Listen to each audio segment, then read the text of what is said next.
सबसे पहले सब दोस्तों को अस्सलाम वालेकुम दोस्तों, ताज़ा तरीन रिपोर्ट से आप दोस्तों को आगाह करने वाली हैं। पाकिस्तान टीम के हेड कोच मिसबाह उल हक ने बहुत बड़ी बात कह दी है। पाकिस्तान टीम के ओपनर बल्लेबाज शर्जील खान को पाकिस्तान टीम में जिम्बाब्वे और साउथ अफ्रीका के खिलाफ स्क्वाड में शामिल करने का कोई फ़ायदा नहीं।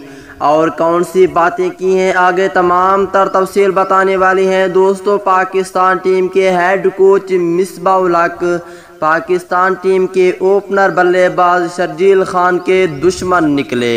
दोस्तों यहीं पे आप दोस्तों को वाज़े बताता चलूँ कि शर्जील खान को स्क्वाड में शामिल करने का कोई फ़ायदा नहीं है। बुरी खबर, अब क्या होगा शर्जील खान के साथ, हैरान कुन खबर सामने आ गई, पीसीबी हैरान। आइए तमाम तर डिटेल इस वीडियो के अंदर आप दोस्तों को बताने वाली हैं।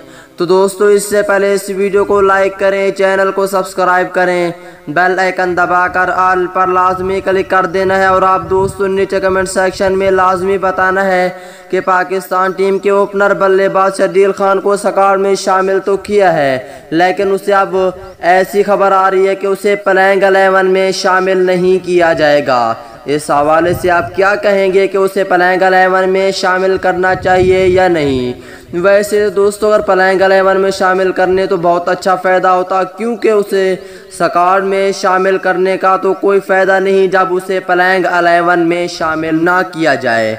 तो आइए दोस्तों तमाम तर तफसील बताते हैं कि आगे कौन सी बातें कर रहे हैं पाकिस्तान क्रिकेट बोर्ड वाले के पाकिस्तान टीम के ओपनर बल्लेबाज शर्जील खान को प्लेइंग 11 में शामिल नहीं करेंगे। दोस्तों पाकिस्तान टीम के हेड कोच मिसबाह उल हक हर तरफ से पाकिस्तान टीम के ओपनर बल्लेबाज शर्जील खान के साथ दुश्मनी करते हैं। यहीं पे दोस्तों पाकिस्तान टीम के ओपनर बल्लेबाज शर्जील खान को ये भी कह दिया है कि उसे प्लेइंग 11 में शामिल नहीं करेंगे, स्क्वाड में तो शामिल किया है। उसकी वजह ये है, अब बात ये हो रही है कि पाकिस्तान टीम के हेड कोच कहते हैं अब शर्जील खान का वज़न देखें कि शर्जील खान का वज़न 112 किलो है, 112 किलो है, लेकिन उसकी फिटनेस तो देखें, फिटनेस कितनी अच्छी है, उसकी परफॉर्म देखें, परफॉर्म कितनी अच्छी है। बस ऐसे ही बातें कर रहे हैं कि उसे हमेशा के लिए टीम से बाहर कर दिया जाए।